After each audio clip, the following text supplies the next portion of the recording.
حضرت عثمان رضی اللہ تعالیٰ عنہ کہ حضرت حسین سے محبت اور باہمی تعلقات دیکھیں.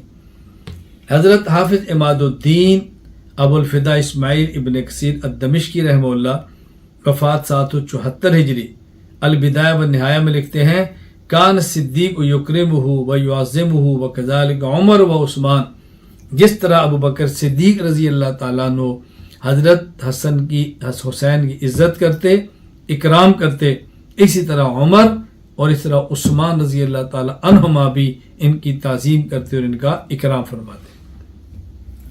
جب طرابلس اور افریقہ کا جہاد ہوا، جہاں اور صحابہ کرام عبداللہ بن جعفر اور حضرت جہاں پہ اور صحابہ عبداللہ بن عباس، عبداللہ بن عمر، عبداللہ بن عمرو بن عاص شریک تھے، یعنی عبداللہ بن جعفر، عبداللہ بن عباس، عبداللہ بن عمرو بن عاص، عبداللہ بن عمر، وہاں حسن اور حسین رضی اللہ تعالی عنہما بھی اسی جہاد کے اندر حضرت عثمان غنی رضی اللہ تعالیٰ عنہ کے دور میں شریک ہوئے.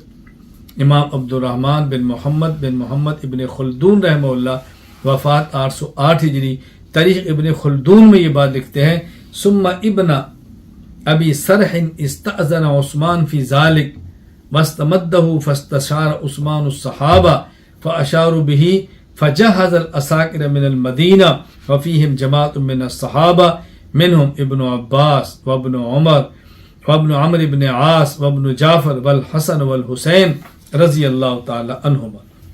خلافت عثمانی میں حضرت حسین اور حسن رضی اللہ تعالی عنہما یہ جرجان کی فتح میں شریک ہو رہے ہیں اور ان جنگوں کے اندر شرکت فرما رہے ہیں. ظاہر باہمی تعلق، محبت اور اعتماد کی بنیاد پر شرکت کرتے ہیں، ورنہ کیوں اس جنگوں کے اندر ہی شرکت فرماتے. امام حافظ عماد الدین ابو الفدا اسماعیل ابن کثیر الدمشقی رحمہ اللہ وفات 774 ہجری البدایہ والنہایہ میں لکھتے ہیں ان سعید بن العاص رکب فی جیش فیہ الحسن والحسین والعبادلۃ الاربع. حضرت حسن، حسین، عبداللہ بن عباس، عبداللہ بن عمر، عبداللہ بن عمرو بن عاص، عبداللہ بن جعفر وحسیفۃ بن الیمان وفی خلق من الصحابہ فسار بهم فمر على بلدان شتى يسالون على اموال جزیلہ حتی انتہا الى بلد معاملت جرجان. یعنی جرجان تک کی جہاد اور فتح کے اندر یہ لوگ ان کے ساتھ برابر کے شریک تھے. حضرت عثمان رضی اللہ تعالی عنہ سے کتنا گہرا تعلق تھا.